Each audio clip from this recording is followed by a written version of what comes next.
Association with कुटुंब app. अनेक ग्रुपों से पाइए छुटकारा, आपके संगठन का अपना ऐप कुटुंब ऐप। पहले सुर्खी में बात कोरोना की। हर दिन नए मामलों में कई गुना का इजाफा हो रहा है। पिछले 24 घंटों में देश में 2,47,000 नए मामले आए। तीसरी लहर में एक दिन में सबसे ज्यादा मामले ये हैं। अब तक के संक्रमण की रफ्तार का अंदाजा इस बात से लगाइए कि बुधवार को 1,94,000 नए मामले आए थे और आज 2,47,000 यानी 53,000 का इजाफा हो रहा है। फीसद में गिनना चाहते हैं तो 27% होता है। अब देश में कुल एक्टिव केस 3 लाख के ऊपर चले गए हैं। रोजाना वाले केसेस में पॉजिटिविटी रेट बढ़कर 13.11% हो गई है, यानी जितने लोग जांच करवा रहे हैं उनमें से 13.11% की रिपोर्ट पॉजिटिव आ रही है। चिंता की बात यह भी है कि कोरोना की वजह से मौतों के आंकड़ों में भी तेजी दिखती है। इंडियन एक्सप्रेस की रिपोर्ट के मुताबिक अगर केरल को छोड़ दिया जाए तो शेष भारत में मौत के आंकड़े पिछले 3 दिनों में डबल हो गए हैं। केरल को इसीलिए अलग किया क्योंकि वहां पुरानी मौतें जो रिपोर्ट नहीं हुई उनको अब डेटा में एडजस्ट किया जा रहा है। बैकलॉग डेटा है ये। बुधवार को देश में 170 लोगों की मौत हुई, जिनमें से 40 मौतें तो अकेले दिल्ली में ही हुई।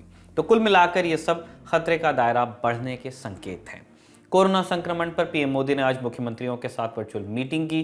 पीएम ने कहा है कि घबराने की जरूरत नहीं है, लोकल कंटेनमेंट पर ध्यान देने की जरूरत है। प्रधानमंत्री ने और क्या क्या कहा, आप खुद सुनिए।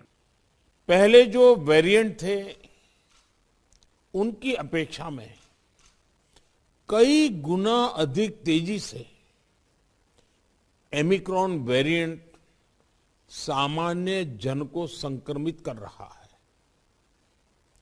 अमेरिका जैसे देश में एक दिन में 14 लाख तक नए केसेस सामने आए हैं।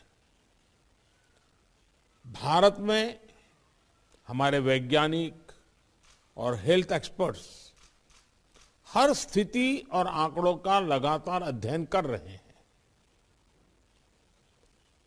ये बात साफ है, हमें सतर्क रहना है, सावधान रहना है, लेकिन पैनिक की स्थिति न आए इसका भी हमें ध्यान रखना ही होगा। दूसरी सुर्खी दिल्ली हाईकोर्ट से है। मैरिटल रेप यानी वैवाहिक बलात्कार के मामले पर दिल्ली हाईकोर्ट में सुनवाई चल रही है। मामला यह है कि दिल्ली हाईकोर्ट में याचिका दायर करके मांग की गई है कि वैवाहिक बलात्कार यानी पत्नी के मना करने पर जबरन संबंध बनाने को रेप की श्रेणी में रखा जाना चाहिए। इस पर दिल्ली हाईकोर्ट ने केंद्र सरकार से जवाब मांगा था। आज केंद्र सरकार ने जवाब दाखिल कर दिया है और इस जवाब को देखकर लग रहा है कि मैरिटल रेप को लेकर केंद्र सरकार अपनी सोच बदलने को तैयार हो रही है। हम ये क्यों कह रहे हैं, इसको समझने की जरूरत है। मैरिटल रेप को क्रिमिनल एक्ट घोषित करने का मामला पहले भी कोर्ट के सामने आ चुका है। तब अगस्त 2017 में केंद्र सरकार ने दिल्ली हाईकोर्ट में कहा था कि अगर मैरिटल रेप का क्रिमिनलाइजेशन कर देंगे तो शादी नाम की संस्था ही तहस नहस हो सकती है और एक कानून पतियों को परेशान करने के लिए इस्तेमाल किया जाने लगेगा। केंद्र ने तब यह भी कहा था कि मैरिटल रेप के सही सबूत जुटाना भी मुश्किल होगा। एक और दलील केंद्र ने यह भी दी थी कि मैरिटल रेप को अपराध नहीं बना सकते क्योंकि निरक्षरता, समाज की सोच, संस्कृतियों में विभिन्नता जैसी भारत में स्पेसिफिक दिक्कतें हैं कई सारी, जो इस मुद्दे पर सरकार को एक राय बनाने से रोकती हैं। तो मोदी सरकार ने ये दलीलें दी थी साल 2017 में। अब सरकार ने कोर्ट में क्या कहा है उस पर आते हैं। सॉलिसिटर जनरल तुषार मेहता ने कहा है कि केंद्र सरकार इस मामले में रचनात्मक रवैया अपना रही है। केंद्र सरकार ने कोर्ट में बताया कि पूरे प्रदेशों के मुख्यमंत्रियों, देश के मुख्य न्यायाधीश और बाकी स्टेक होल्डर्स से इस मामले पर सलाह ली जा रही है।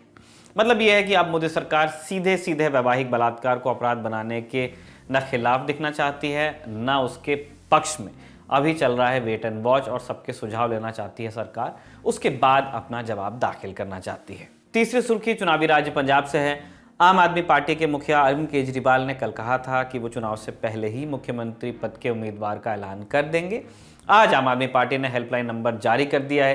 केजरीवाल ने कहा है कि पंजाब के 3 करोड़ लोग अब तय करें कि वो किसे उम्मीदवार बनाना चाहते हैं। एक नंबर भी जारी किया गया है जिस पर कॉल या एसएमएस करके लोग अपनी बात बता सकते हैं। मतलब जैसे दिल्ली में जनमत संग्रह टाइप की एक्टिविटीज आम आदमी पार्टी पूर्व में कर चुकी है, वैसा ही कुछ पंजाब में दिखना शुरू हो गया है। वैसे इस खबर के बाद एक चीज़ ये भी पूछी जा रही है आम आदमी पार्टी से कि क्या वो भगवंत मान के नाम को लेकर के बहुत कंफर्टेबल नहीं है, वो क्यों इस तरह की रायशुमारी करना चाहती है। चौथी सुर्खी एक ट्रेन हादसे से जुड़ी है। राजस्थान के बीकानेर से असम के गुवाहाटी जा रही गुवाहाटी बीकानेर एक्सप्रेस एक हादसे के शिकार हो गई, पटरी से उतर गई। आज शाम 5:15 बजे बंगाल के जलपाईगुड़ी में मैनागुड़ी के पास यह हादसा हुआ। ट्रेन के कम से कम 12 डब्बे पटरी से उतरे हैं। हादसे में अब तक 5 यात्रियों के मरने की पुष्टि हो गई है। 20 से ज़्यादा जख्मी बताए जा रहे हैं। राहत और बचाव का काम जारी है। एनडीआरएफ की टीम्स मौके पर हैं। इस हादसे में जान गंवाने वालों के परिवारों के लिए 5 लाख रुपए के मुआवजे का ऐलान हुआ है सरकार की तरफ से। गंभीर चोट वालों के लिए 1 लाख और सामान्य चोट वालों के लिए 25,000। रेलवे की तरफ से हेल्पलाइन नंबर भी जारी किए गए हैं। राजस्थान के लिए इमरजेंसी नंबर है 0151272592। अलीपुरद्वार जंक्शन के लिए नंबर है 035642555190। इस पर आप संपर्क कर सकते हैं। पूर्वी रेल ने भी अपनी तरफ से एक आपातकालीन नंबर जारी किया है 8134054999।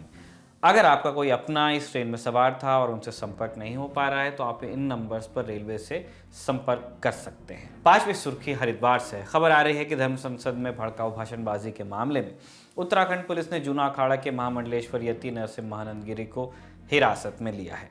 हालांकि खबर लिखे जाने तक हम इस बात की पुष्टि नहीं कर पाए कि इन्हें हिरासत में लिया गया है या गिरफ्तार किया गया है। शिया वक्फ बोर्ड के प्रमुख रहे वसीम रिजवी, जो अब जितेंद्र नारायण त्यागी बन गए हैं, उनको भी पुलिस ने गिरफ्तार किया है। एसपीसीटी की तरफ से बातें कंफर्म की गई। ये गिरफ्तारियां सुप्रीम कोर्ट में सुनवाई के एक दिन बाद हो रही हैं। कल इस मामले पर सुप्रीम कोर्ट ने उत्तराखंड सरकार को नोटिस भेजा था और इसीलिए अब पुलिस गतिविधि कर रही है।